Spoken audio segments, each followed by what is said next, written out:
And Garrett, so Donald Trump, you talked to him also in the spin room.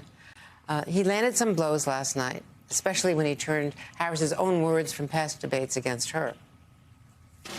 She was big on defund the police. In Minnesota, she went out. Wait a minute. I'm talking now. If you don't mind, please. Does that sound familiar? But, Garrett, last night she also missed an opportunity. I mean, Donald Trump missed several opportunities to focus on his issues. Yeah. Immigration, the economy, and, you know, using Viktor Orban, the Hungarian dictator, to try to defend himself against accusations that he is pro-Putin and against Ukraine. I mean, there were just so many moments. Well, look, I mean, the Trump campaign had two goals here. They wanted to try to tie Kamala Harris to the most liberal past positions that she took, on which I think even Trump's biggest supporters will say he left some points on the board. They think he did that reasonably well. And is it credible to call her a Marxist? Well, credible? No. But is it Trump? Yes. And this is where I'm going with the rest of this, right? He hit her on the things that they wanted to hit her on. He tied her to Joe Biden. They tried to tie her to some of these liberal positions.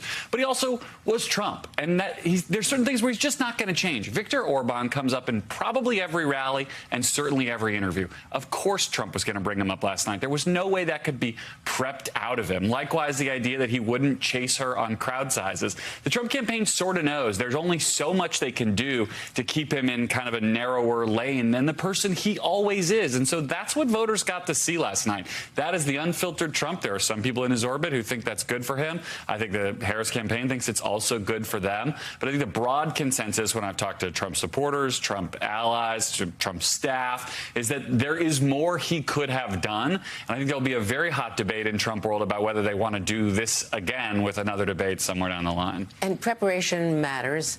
Lindsey Graham, of all people, was criticizing the preppers, just the way so many Biden supporters were criticizing who had prepped him for that first debate.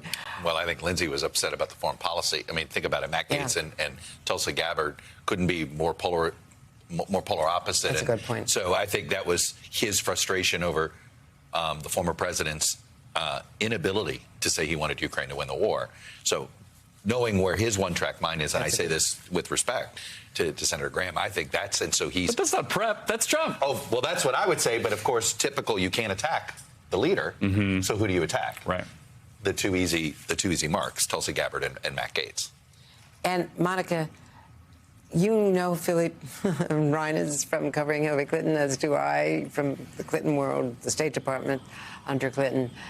He had no relationship with Kamala Harris before all of this, and he had played Donald Trump for Hillary debates, and basically in the communication, once she took over as the nominee with Hillary, so he stepped in and he was getting great praise for the way he played Donald Trump last night. And what he does through this debate process is he really tries to inhabit and embody Donald Trump down to the outfit, the suit, the tie, the lifts, the makeup. He did all of that just like he did for Hillary Clinton back in 2016. And that, I'm told, is something that they felt was an effective tool in getting Kamala Harris ready for this debate last night, because she had never met Donald Trump in person or really spent any time with him. So it's one thing, of course, to study that game film, and it's another to try to really be doing those pretend exchanges with someone who is really trying to be Donald Trump in the room. So I'm told by people that there were questions last night and exchanges that took place that were almost exactly what they had anticipated and prepared for and thought would come up. So she felt very well equipped to handle them. And I think that was something where they learned that from Joe Biden's debate prep and camp, that there was this sense of needing to prepare, and perhaps there are many people who said he clearly didn't prepare in the right way given his poor performance. But she approached it as a prosecutor preparing for trial and said that I don't really believe in not doing that kind of level of preparation, and that's why they enlisted Philippe Reines to do what he did and play his part as well. And one other preparer was Karen Dunn, who is a really prominent defense lawyer. She knows how to cross-examine rather than being a prosecutor. And she had been on the E. Jean Carroll case, the legal team. Most recently, she was involved with the Google team this week. And she was a big factor also, someone new to that world. Garrett, there's a new post from Donald Trump just now. You want to share?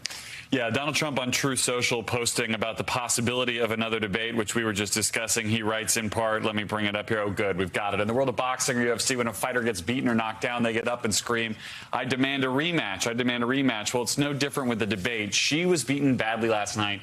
Every poll has us winning, in one case 92-8. Why would I do a rematch? On the polls, he's mostly talking about Twitter polls by right-wing news sites. I wouldn't put too much into that.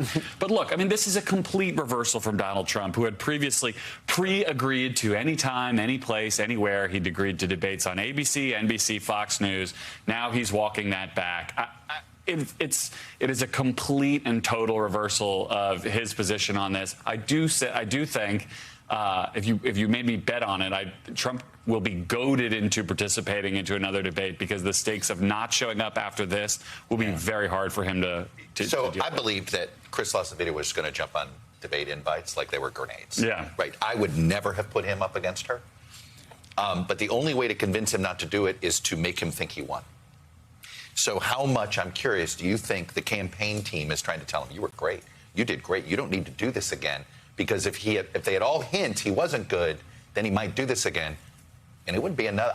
He doesn't know how to do this. Let me bring in Phil Rucker here. Yeah. Phil, you wrote 2 books on Donald Trump. What's on his mindset today? Is he going to be pressured into another debate? Well, I think Chuck just hit on something there. And I think that's exactly right, that knowing Trump, the way to get him to debate is to convince him he lost and that he needs the rematch to regain whatever momentum he's had.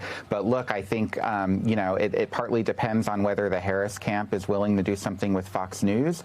That seemed to be something that Trump was open to just a couple hours ago this morning. And so we'll see where these negotiations go. But clearly, Trump, I think, is rattled by the Kamala Harris that he saw on stage last night. He has never faced an opponent that crisp in, his or her prosecution of his record as she was last night, and did not seem very well prepared for it. And in fact, the time count shows that ABC, which did allow fact-checking, they did their own, they allowed some, they were showing some flexibility. They gave him 5 more minutes, 5 minutes to rebut, that she did not have, if you look at the clock. Chuck, final point here. Oh, I think she would gladly have given 5 more minutes and 5 more minutes. I mean, it is fascinating to me that how the Harris campaign has decided to take Trump on, belittle him, make him small. He's not this menacing figure that is threatening to destroy America the way Joe Biden was painting him, or to a lesser extent, even Hillary Clinton. Like this is borrowing a page from how Barack Obama dealt with Donald Trump. Now, granted, Obama never actually faced him in a campaign, but it was a belittling. It was the whole Gary Busey shot and all of this stuff. This stuff does get under his skin. He can't handle it, and we're seeing. I mean, this is why if I were in the LaCivita Wild shoes, again, I would not put him up against her again, because the abortion contrast alone. And that's the most important thing about this debate. He disagreed with J.D. Vance. It's the most important part of this debate. He gave that unforced error in that answer. Joe Biden could have never done what Kamala Harris did. Because and that's why Joe Biden couldn't win this election. Because he's uncomfortable with the issue of abortion. Right. She said what she said, talking about humanizing it. Joe Biden couldn't even bring himself to utter the words abortion ban. So and gender she called played them in her Trump abortion bans. It was a huge advantage.